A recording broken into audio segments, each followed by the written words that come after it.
Here we go. Jake and Josh are here to analyze the game they love for the team they love. This is another Dolphins podcast. Here's your host, Jake Mendel and Josh Houtz.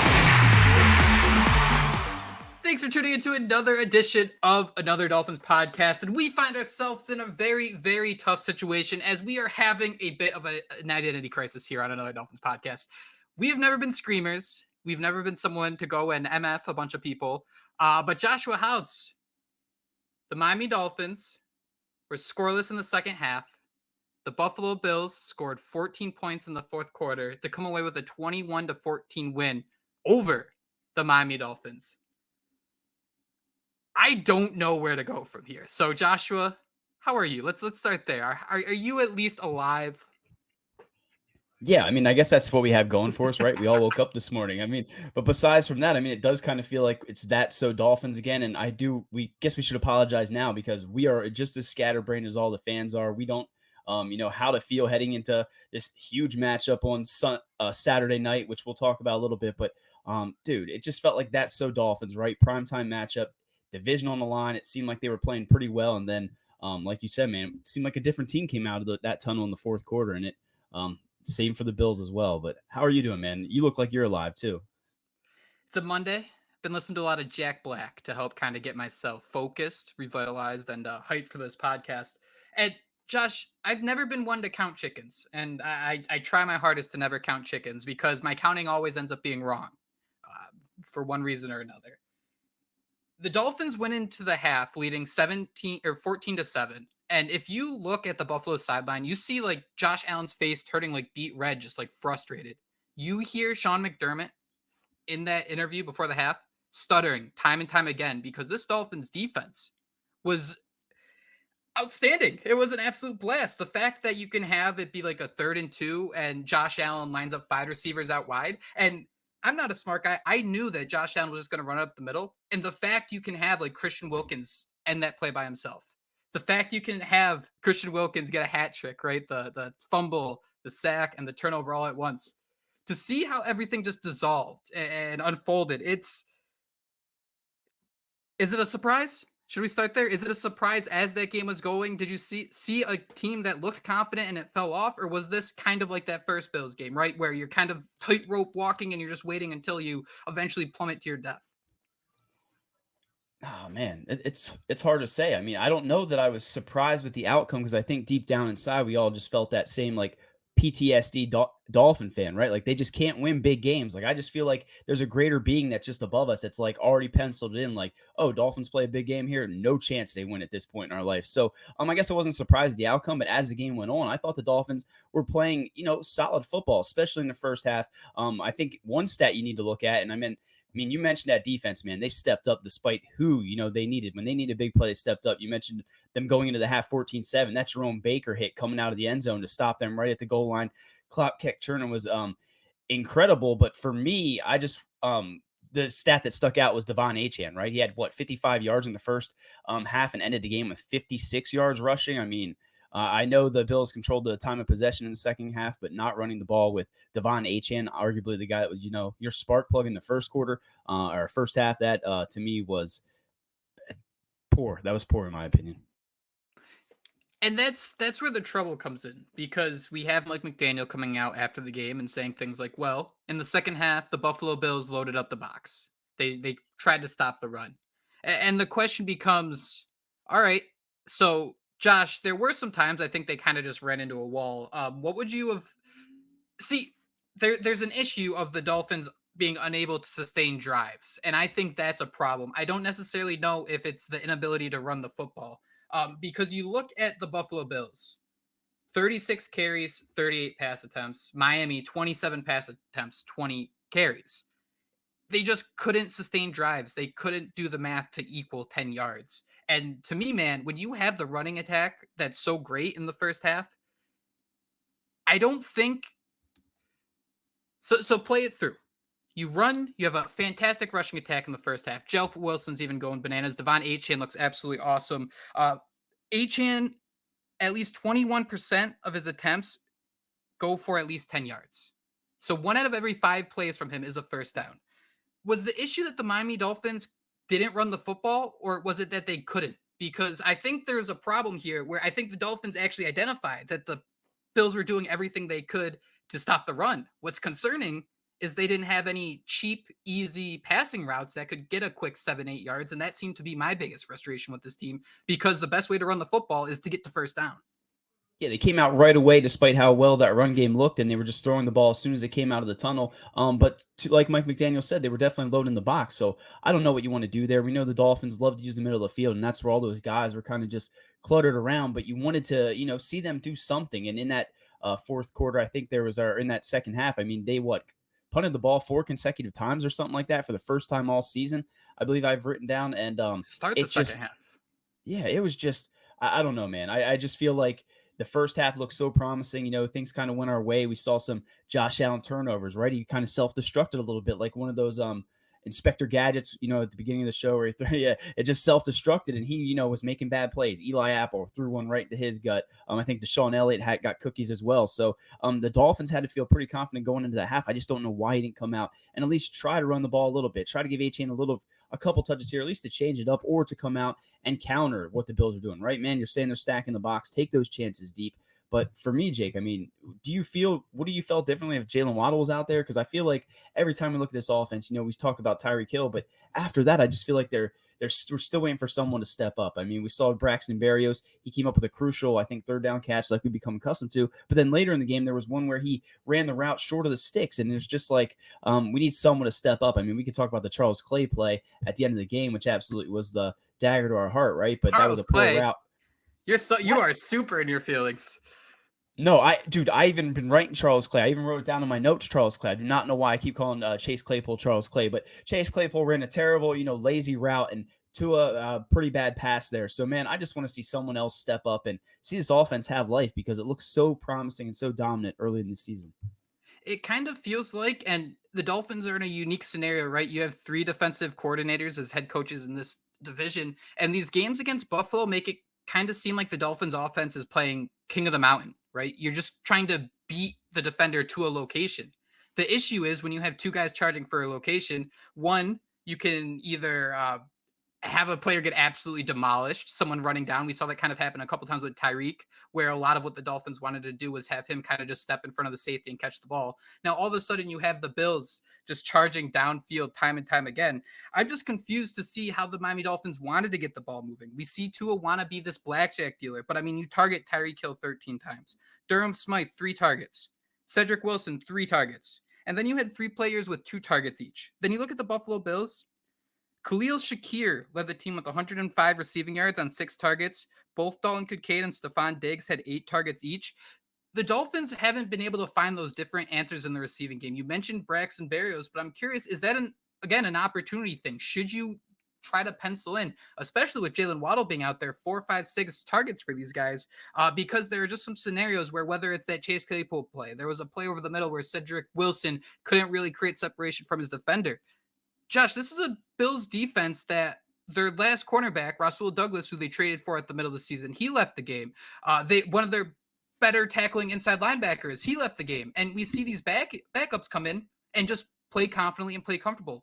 I didn't really see a scenario where the Dolphins tried to attack players. What we saw is the Dolphins try to attack scheme, and that just, there were no answers to that. And I think that's what's frustrating too.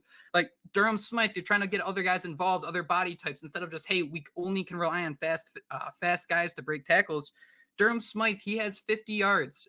Entering this week, he had 50 yards in back-to-back games for the first time in his career. In fact, those were 2 of the 3 games in his career he had 50 receiving yards. He had 3 for 30. So there were times where Tua would take what was given to him and you'd see them move the football. But man, there are other times where I don't know if it's just kind of spamming what you're comfortable with, or I go back to before the Eagles game, there was a little clip between McDaniel and Tua during practice where McDaniel said to Tua, your best throws are when you don't know where you're going with the ball before the snap. And it just seems like as the years progressed, especially against these harder teams, the Dolphins averaged 16.5 points against teams with a winning record. According to DVOA, the pass defense they've faced is 6th highest in the NFL. These aren't like there are situations where you face bad defenses and you can take advantage. You look at the Broncos game, but it just seems like there are some scenarios here where the Dolphins aren't just trying to take advantage of what's happening on the field and instead trying to say we need to beat whatever scheme we're facing instead of relying on talent on the field, maybe a little schoolyard football. And I think there's a bigger conversation to be had if this Dolphins team is equipped to play schoolyard football or if that is a whole nother conversation. Yeah, I mean, and you wonder how much of it is a trust thing with Tua Tagovailoa, right? You do have Tyreek Hill, you do have Jalen Waddle. I mean, those two guys you've have proven that you know like you're Batman and Robin and things like that. And then when you go to some of these other guys, you see the miscommunication there with Chase Claypool, not Charles Clay, Chase Claypool. I did hope he would have saw more out of Durham Smythe, but I don't know, man. They always go to their bread and butter. And again, you go back to that interesting quote from Tua Tagovailoa. Can you hear them? No. Girls, shush.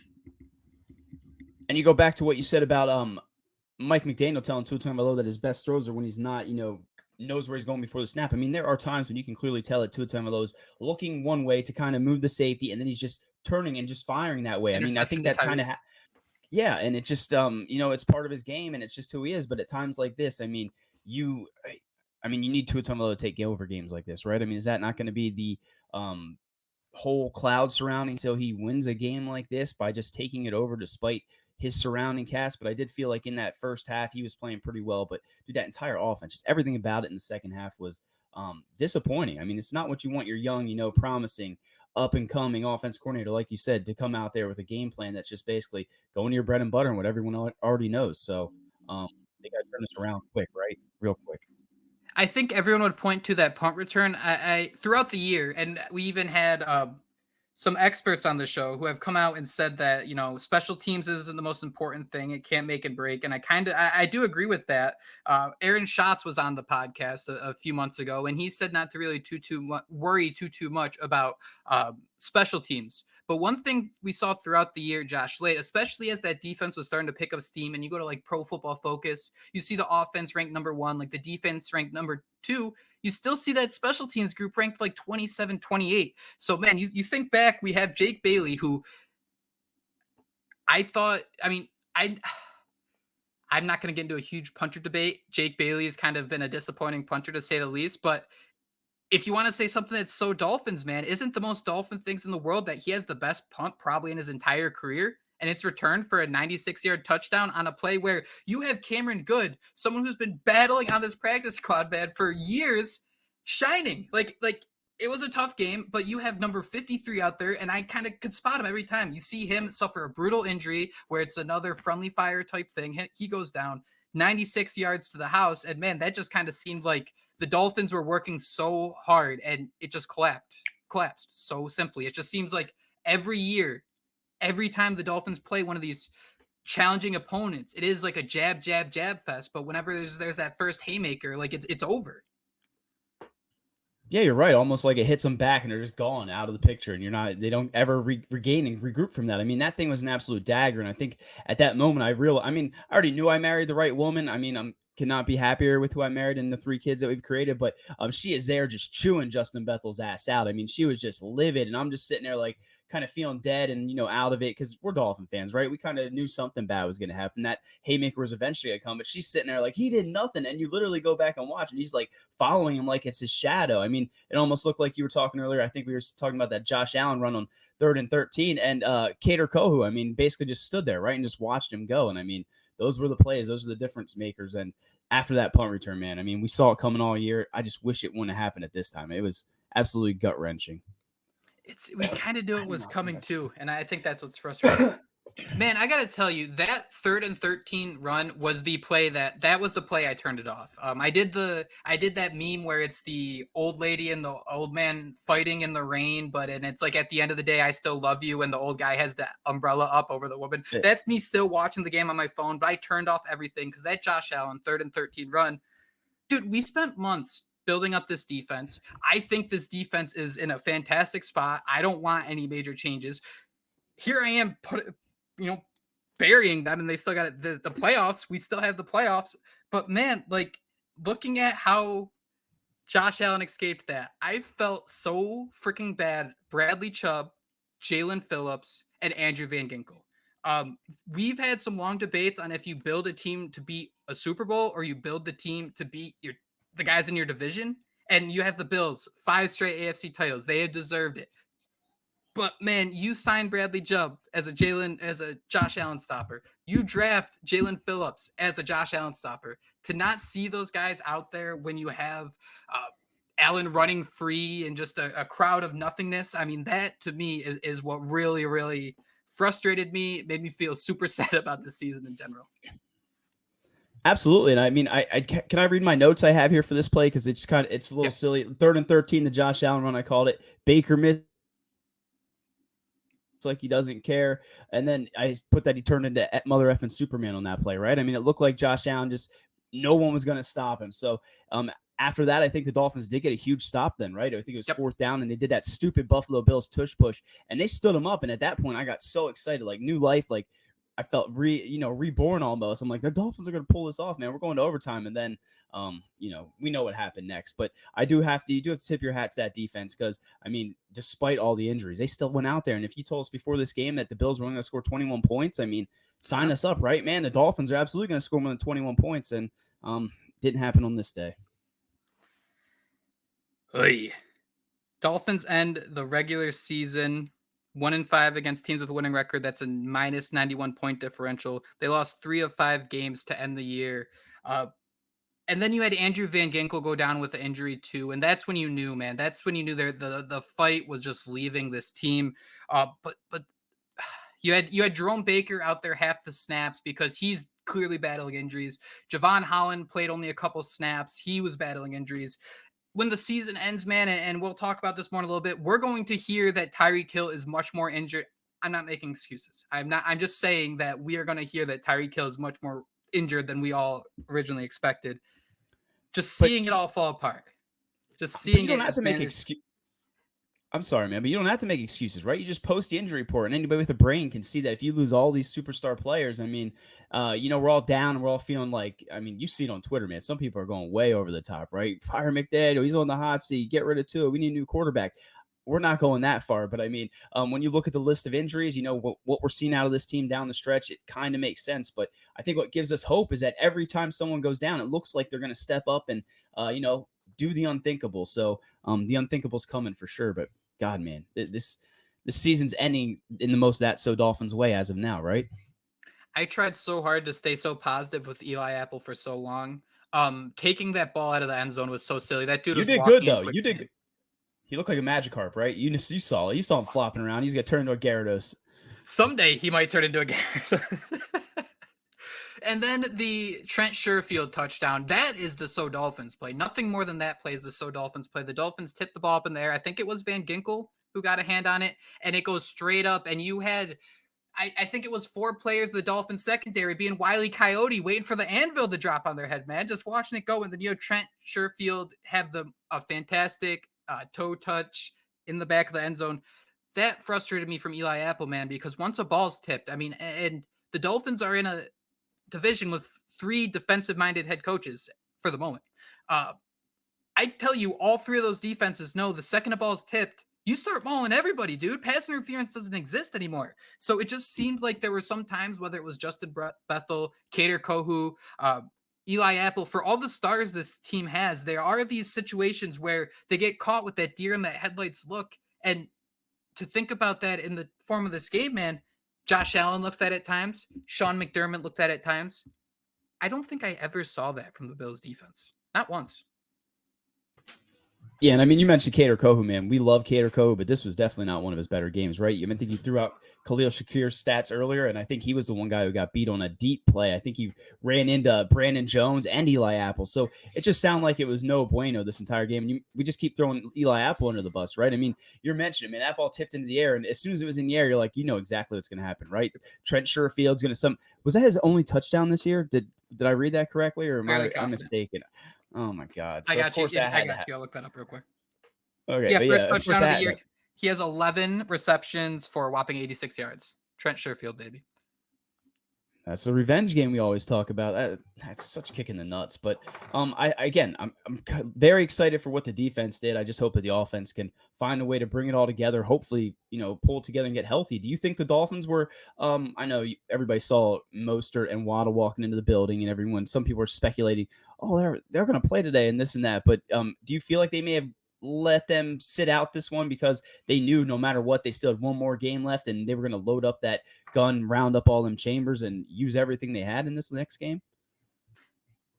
I've been thinking about this quite a lot, man. And this is like, I'm not trying to hate on McDaniel or anything, but this is when his words and angry fans, rightfully so, are going to start biting, right? When you come out every week and say the guys are close, you're not giving your fan base any more information other than, hey, they're getting healthy. They're almost ready. You don't necessarily think about like the Robert Hunt re-injuries or anything like that. And I just think that Mike McDaniel is kind of putting his guys in a tough spot here because if you're hurt, you got to say at least something. You have Jalen Waddle saying, there's always a chance I can come out and play. You have Raheem Mostert talking about how he wants to play. You got to all be walking in the same direction because otherwise you're going to have fans fuming in situations like this, especially, like I said, man, we're going to come out and hear that Tyreek Hill is a lot more hurt than we all believe. And I'm not trying to like say one person's more hurt than another here, but I think clarity with this stuff is so important. And I think Mike McDaniel does a good job at listing every injury, and being very transparent. But man, it does kind of seem like just the wording and the messaging, he's leaving some players out to dry. I mean, I wouldn't sit here and say I'm mad, and I can tell you for a fact, Raheem Mostert and Jalen Waddle should have been out there. No, I can't.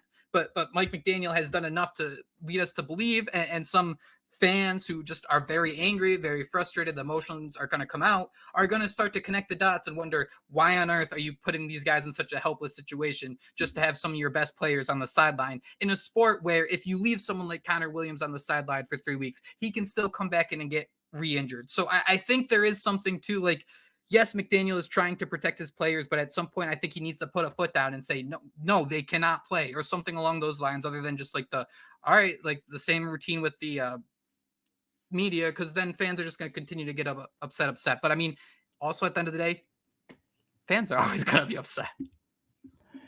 Yeah, man, I agree with what you're saying, and you're right. No matter what happens, right? I mean, we see it this year. We've had success, earlier before this losing streak, and fans still found a way to complain about something. So hopefully these guys, hopefully they were really truly trying to get them better for what they knew was going to be a must-win game. Right now your back's against the wall. You can sit here and say you want all this adversity and you want to overcome this and that, and you want to see how your team performs when their back's against the wall. Well, now's your chance, because there's no more games after this if you lose. So let's see if they empty the chamber and bring Waddle back, Mostert. That would definitely change the way this Dolphins offense looked. But on Sunday against the Bills, they just weren't the better team, and they got to bounce back.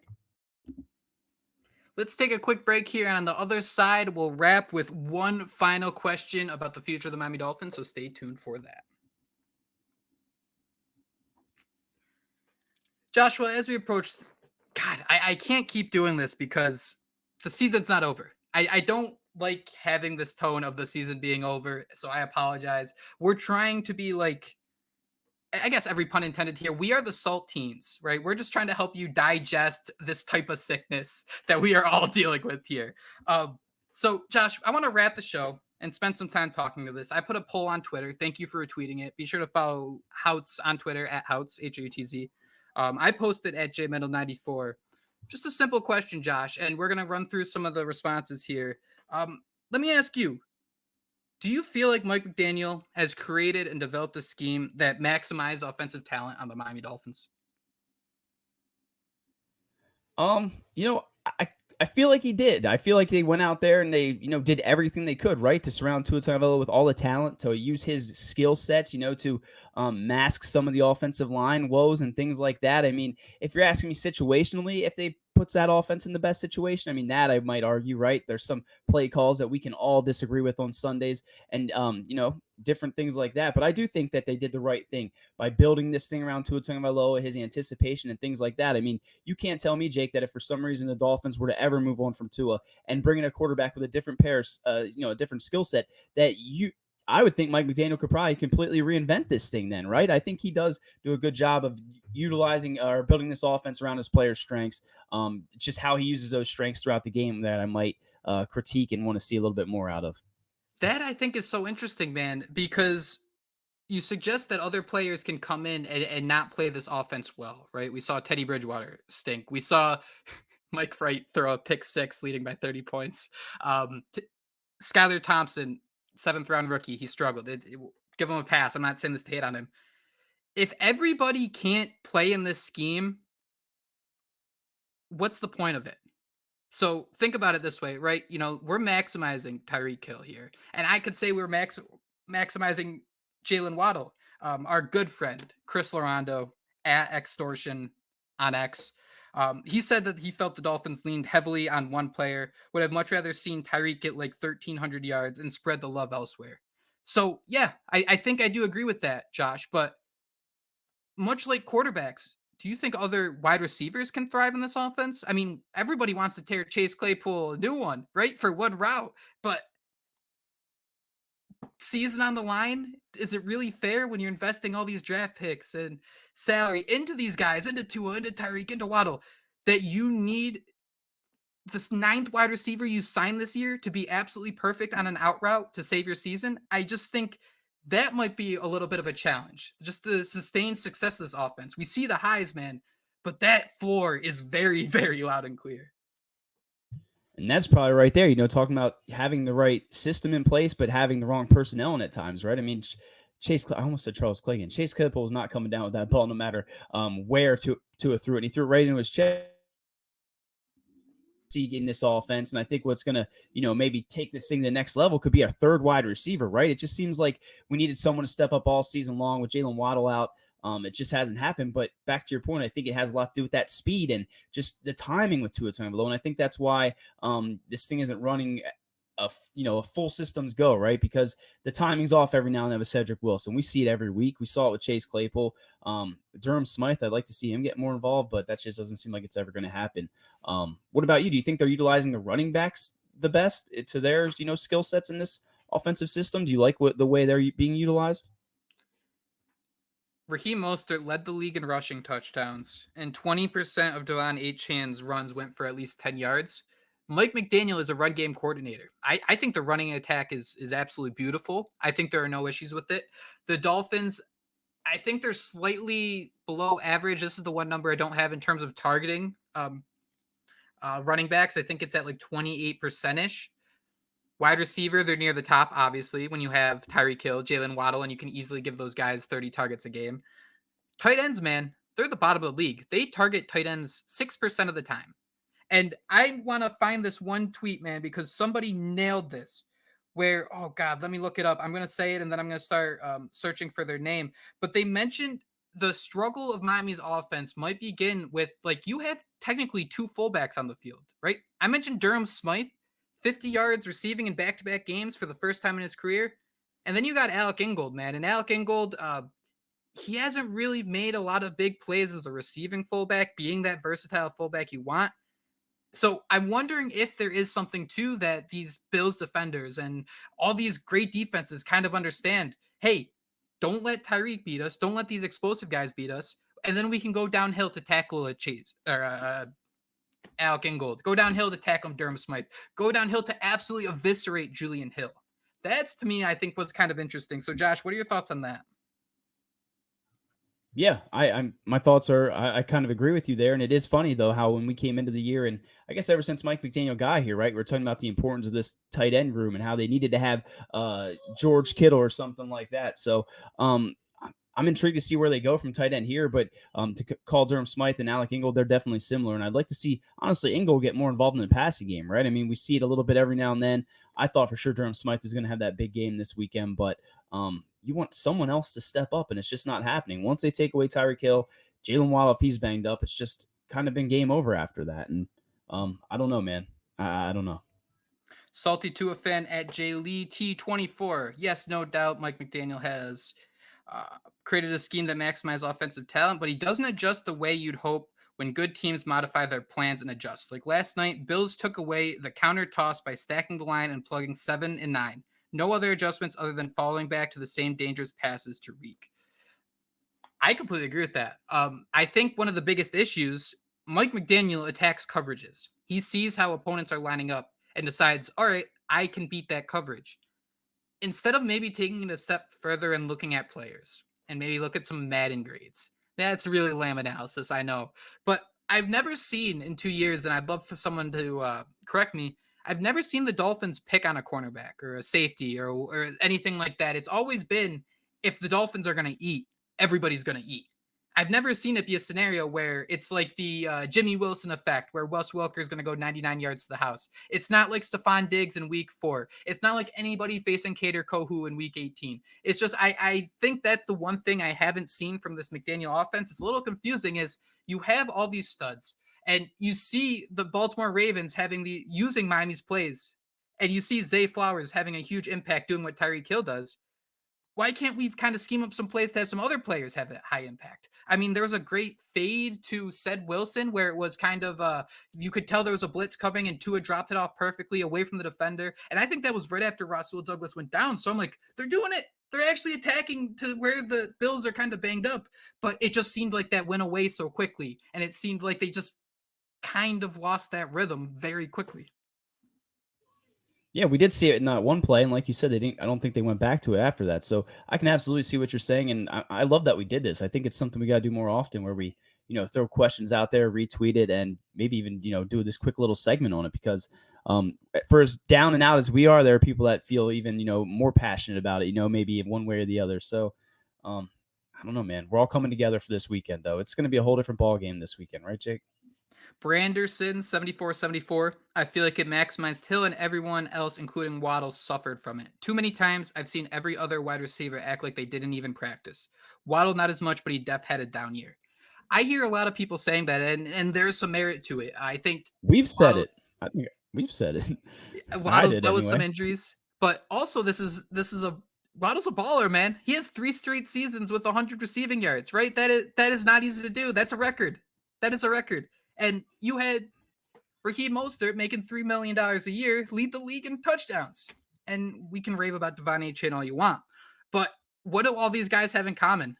They're really, really, really, really, really fast. Can we do anything else? Can the Miami Dolphins find other ways to win? Because I don't necessarily think that the offense, yes, all these players struggled. But I do wonder if it's the offense just asking so much of these guys. And in order for it to fit what they want to do with Tua, I just wonder if they are so determined to push everything in one direction, they might be a little afraid to be like the Panthers game a couple years ago, where you see Tua, complete 21 of 23 passes and it's only 6 yards per attempt. I think that's something the Dolphins would really need. And I don't know if you can really lean into that with like a Durham Smythe for 6, 7, 8 targets per game. And I think that's what this offseason is truly about. Yeah, I don't know where this offense goes from here. And I mean, I was going to sit there when you were mentioning that and bring up Jeff Wilson, because I thought he continues to run hard and he continues to have fresh legs. And that's a different dynamic to the run game that we don't really have, right? I mean, we got Devon Achane, who, again, you can praise till we're blue in the face. You got Raheem Mostert playing his best season without doubt, leading the league in touchdowns. And I wanted to ask you, Jake, I think that is what's so frustrating about this, right? I mean, not only did we, poop the bed when we were playing the Titans, and we know how that's going to haunt us for so many years, how we could have basically rested starters this week. But at the end of the day, fuck, man, I forget what I was getting ready to say. It was going to be good, I thought. I'm sorry. I blanked. I'll try to remember. I read IFER. Reed's been tweeting at us forever, so I apologize if I just butchered that. We saw this year that rookie tight ends can have an immediate impact on teams. In an offense like this that heavily features a fullback that doesn't produce stats, you can't also have a tight end, otherwise you become predictable.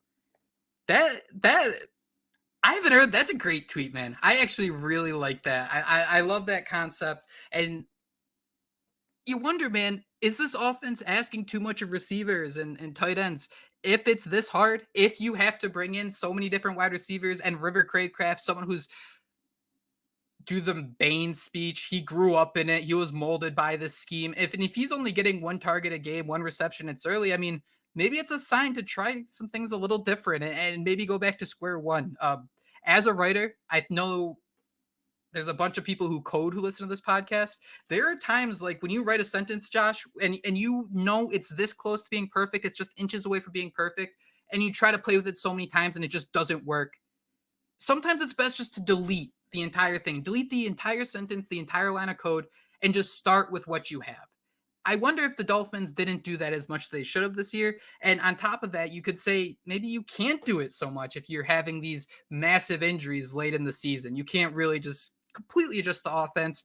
But in itself, that's limiting too. And if you're going to start paying guys a lot of money, you're limiting yourself in a lot of ways. And that's how you lose football games. I felt seen with you saying not being able to make the perfect sentence or paragraph and just completely deleting the. Sometimes I just delete the entire article, but Dory Brain, just remember what I was saying. And I think what's so frustrating about the Dolphins, how close we were to tasting the AFC East, maybe even being the number 1 seed, depending on how the chips fell. But we have Tyreek Hill, he's making that big money. We're getting ready to pay Tua Tagovailoa that big money. We have all these star players, and it just seems like it's still not enough to overcome things. So, again, we're down and out right now. We lost the division. The Bills somehow still have a lifeline. But if we can beat the Chiefs on the road and we can have Tyreek Hill have that, revenge game that he spoke about earlier in the season, I mean, all we wanted was a playoff win this year, right? Is that not the starting point? Like, is that not kind of the barometer? I mean, as sad as that sounds, right? As sad as that really does sound, Dolphins win a playoff game, it'll feel like a successful season with all the other things they accomplished. Tua leading the lead in passing, Tyreek Hill in yards. And again, that goes back to why it's also disappointing that we're in this situation. So I'm spinning out of control here, man. Give us some more feedback from our fans. Fins fan 479. One of the scary, I think it's Sonic the Hedgehog picks, but he's always tweeting at us. And dude, I love hearing from these guys. This is why we joined Twitter, man. Like, these days are so frustrating and I stay off it because everyone's so annoyed and upset and pissed. But at the end of the day, man, the 365, 12 months, I mean, we aren't friends because we both like Transformers and Pokemon, dude. It's the Dolphins. We're here because we like the Dolphins, and I love hearing from people. And if I don't get to all these, I do apologize. Fins fan 479 has a scheme, forgets it in the second half every time. Show me rush yards and attempts by first and second half, and I'll show you the problem with this offense. There is so much to that. And I do think there is merit to just, hey, guys, let's run the football more. The Dolphins entered the second half with 3 straight passing plays. But at the same time, if you want to pay Tua to be the guy, complete a pass. Like, there were opportunities, man. Like, there could have been a world where I think the path of more resistance would have been if Miami found success rushing the football. And it's very possible. Mike McDaniel's a run game coordinator. This is his second year scheming up a passing offense. I do wonder if there is just we're leaning too much into this without realizing, like, the Braxton Berrios miss. And you're paying these receivers a lot more than you're paying your running backs. You have 7-8 receivers that you should be trusting out there, especially late in the game, especially Bills, Dalton Kincaid, Dawson Knox catching a touchdown. Gabe Davis went out of the game and you saw them still attack the outside. So I do want to see them run the football more, but I do think that there's another layer of complexity that we're really going to start to understand as we go through the offseason. That's also where I'm torn, though, because we can sit here and say we want to run the ball more, but like you said, there were definitely opportunities downfield when throwing the ball. So, whether Tua missed them here or there, the receiver dropped them. I mean, Tyreek Hill, again, man, best receiver that we've seen in how many years, but he has come up, I don't want to say small in these big games, but, he had a couple drops that were critical this week. He had to drop touchdown last week, and who knows? But you're right, man. If you want, you also brought up the Tua thing. If you do want to pay Tua, and I think we all do, but he's going to make a fortune. And if you're going to make a fortune, you got to be able to take games over in this situation. And man, that second half, I wish we could just go back and have a mulligan. Although honestly, take it down to the 2-minute warning. Give us that one drive back and see if Tua can do his thing. Because I kind of felt like it might happen, but that's just me being a homer. Season's not over. But Josh, I wanted to wait till the end of the pod, and I kind of wanted to run a couple things by you. I wanted to wait till we kind of got near the end here. You're not giving up on Tua, right? It's not punt Tua into the ocean.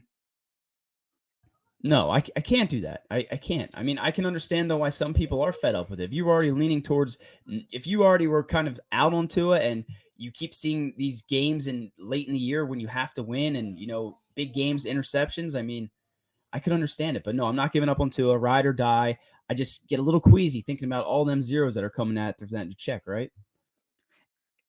how much do you think people are going to hate me if I start thinking like Kirk Cousins treatment for Tua? Like you play out the 5th year and then we're going to figure things out on the franchise tag. Cuz that's kind of how I'm starting to feel about this, cuz the issue with paying a quarterback isn't like the year by year it's the long-term type of deal, and you got to dance around it for years. I think, man, we might be heading towards the franchise tag. You're not going to find a better quarterback out there, but I'd like to see the Dolphins have the opportunity to try. We saw Shanahan with the 49ers get a guy, trade for a guy, trade all the way up for a guy, and then find a dude in the 7th round. I think I'd be on board letting this Tua thing play out. You got some franchise tags. And I wanted to throw 2 names out here that I just love to see Mike McDaniel have. Not to start, but I would love to see, just because I go back to like everybody else sucked so badly in this offense. And you have Sam Darnold in San Francisco, and you have people saying like he should start over Brock Purdy, as Brock Purdy's in the MVP debate. Don't get me wrong, that's the loud minority, but Sam Darnold went out there week 18 and looked solid. We have not seen that type of stuff from Skyler. I would love to see if this is an offense that you can run with other quarterbacks, because if this is only a Tua thing, man, I'd love to see a Kyler Murray or Justin Fields in Miami. I know I just hurt you very much, but look at that last play to Chase Claypool. There's people going around sharing the dots on how the play played out. All the protection starts sliding to the left. Mike McDaniel's offense, it seems like it's all built on plays. What the Bills have are plays and then backyard football built off that. Dude, I saw Tua run for 1 first down, and that was the slowest looking backyard football I've seen. And don't get me wrong, he bulked up in order to stay healthy, and I get that. But I see a little opportunity, man, for a backyard football. You roll back out to your right on that play to Claypool. All of a sudden, Sed sees you rolling out. He cuts back to the outside. You're playing schoolyard football against a banged-up secondary, and things look totally different. I like to see that aspect. Mike McDaniel had that aspect of an offense, and they don't have that right now.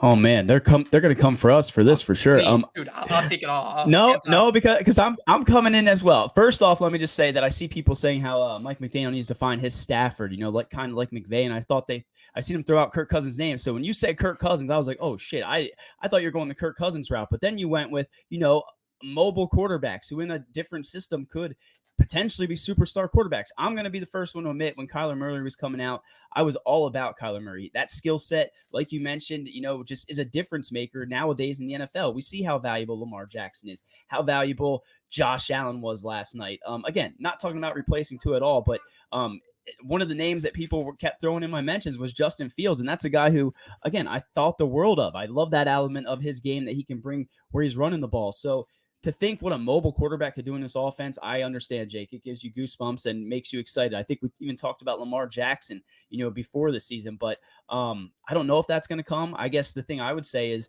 I wouldn't be against continuing to draft a rookie, that might have a skill set that you truly desire, because we see it in the NFL, man, and you can't feel overly confident to his health right after just one full season. I mean, it's the NFL, and we're a hit away from it's the NFL and anything could happen. So I don't mind if they go out there and just throw a dart and try to bring up a prospect who, like you said, man, has that different element to his game that, hell, maybe you could even have a package for him in that game, right? Isn't that kind of how Jalen Hurts started there in Philadelphia? Are you saying they should sign Jacoby Brissett?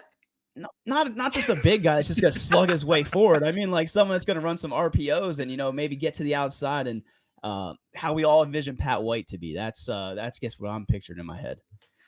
And two, I have nowhere said that Kyler Murray or Justin Fields would be better in this offense. This is just sorry to cut you off, but does Tua need to win this weekend, or at least, I guess play better than he did this week for you to, would you change your mind then? Or do you still feel like you would let his contract play out? Like, does this weekend determine it at all? Or would you just feel better seeing another great season out of Tua and then paying him the bag despite how much it may increase?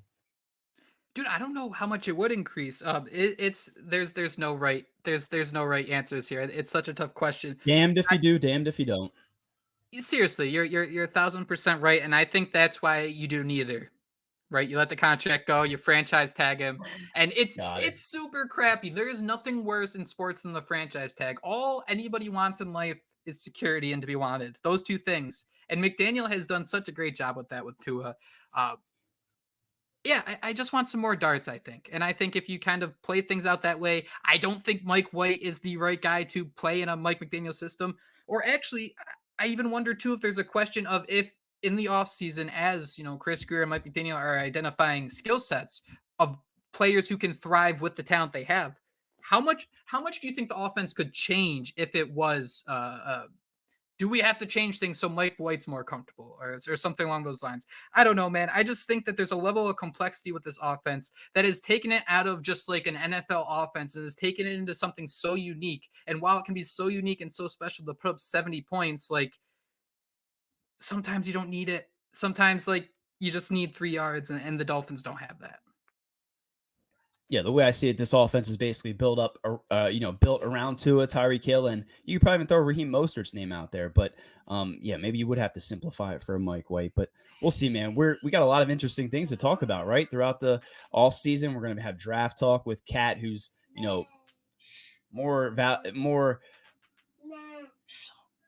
We'll have Cat on the talk draft. I mean, he knows all of his stuff, man. So it's going to be a fun offseason, but we're not there yet. Beat the Chiefs, win another game, and who knows? Maybe we'll talk an AFC Championship game.